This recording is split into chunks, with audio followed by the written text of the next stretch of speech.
Les gens qui utilisent des substances, leurs familles et leurs collectivités ont besoin de nous et nous devons utiliser tous les outils dans notre arsenal pour les aider. L'honorable député de Saanich Gulf Islands.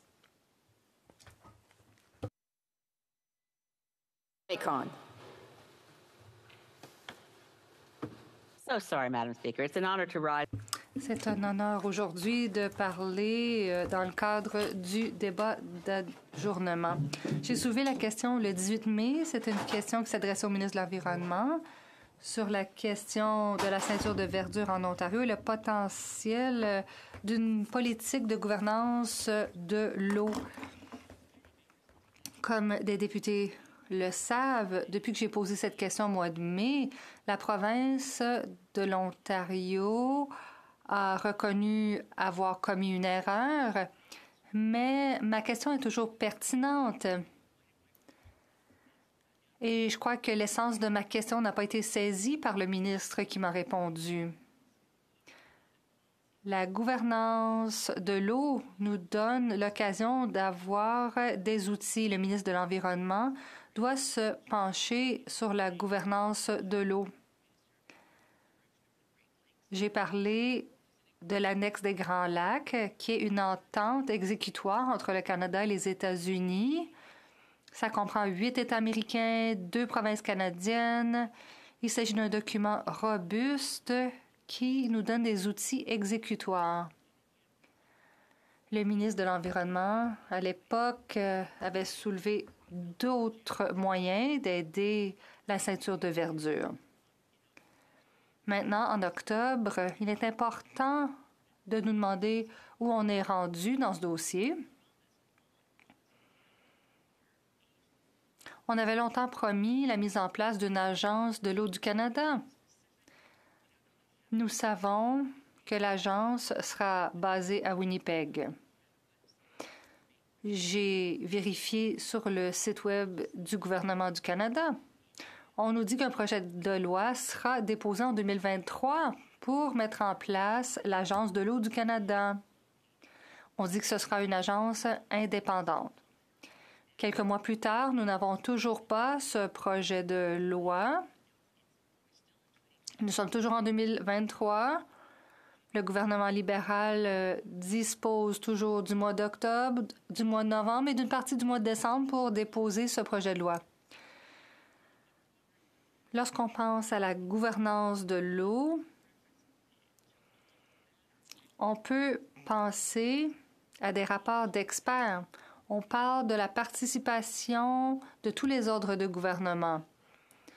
On doit se pencher sur les bassins au Canada et aux États-Unis, les bassins partagés. Il faut se pencher sur le droit international.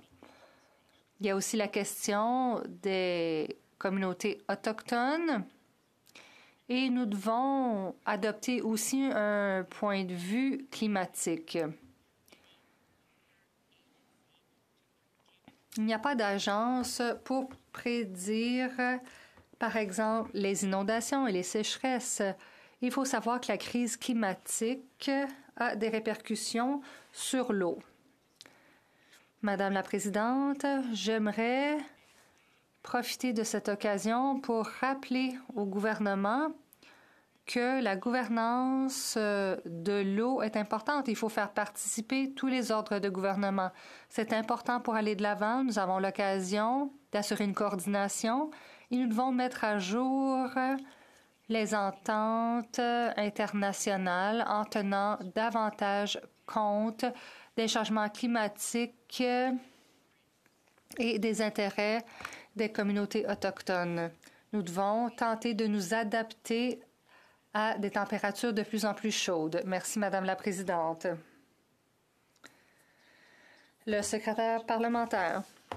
Merci, Madame la Présidente.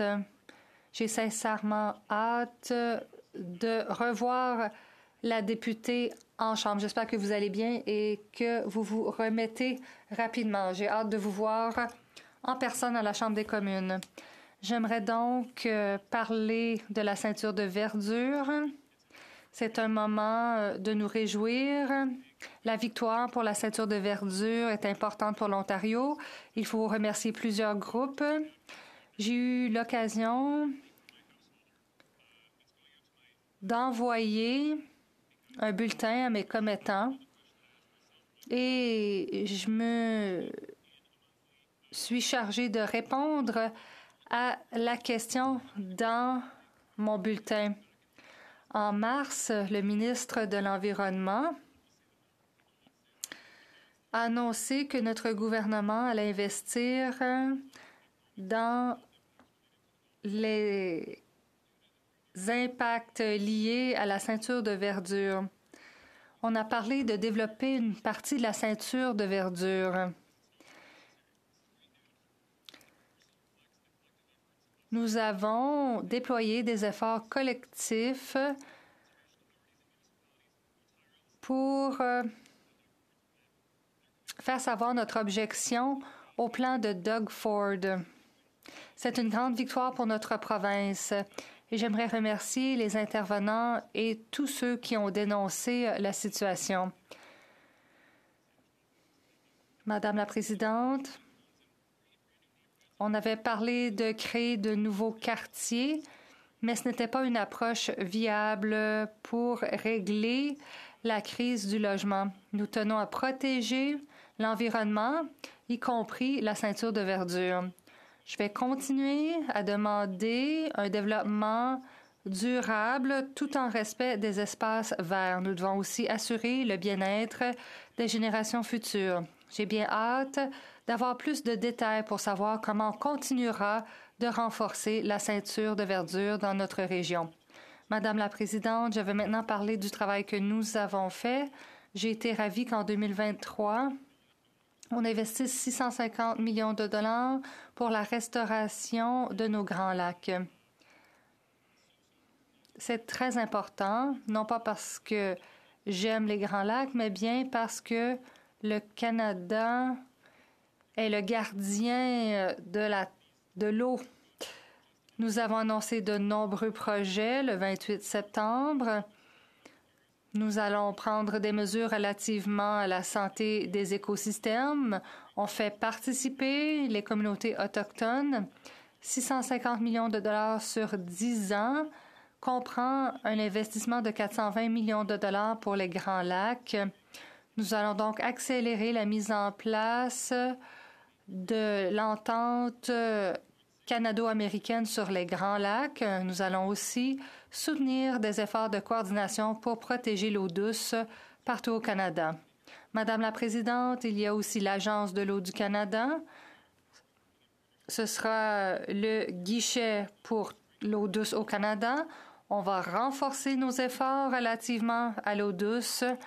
Et il y aura aussi un plan d'action. Merci, Madame la Présidente. La députée de Saanich Gulf Islands. Merci, Madame la Présidente. Je remercie le secrétaire parlementaire.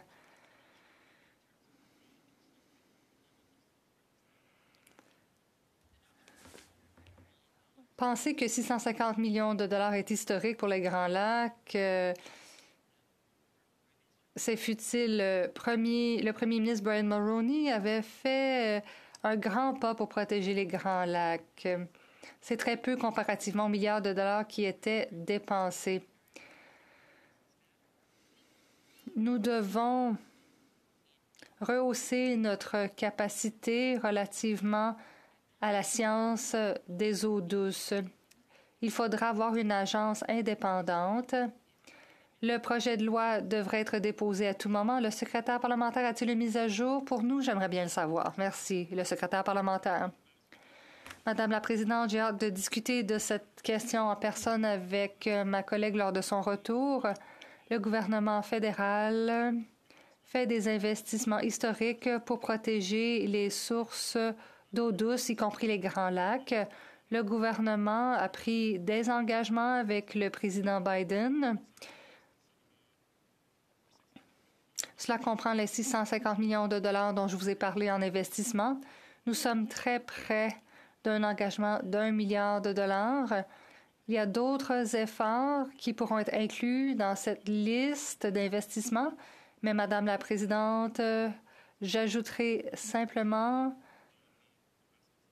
que nous avons fait des investissements ces dernières années et je suis enthousiaste par rapport à tout effort pour protéger la plus grande ressource du Canada.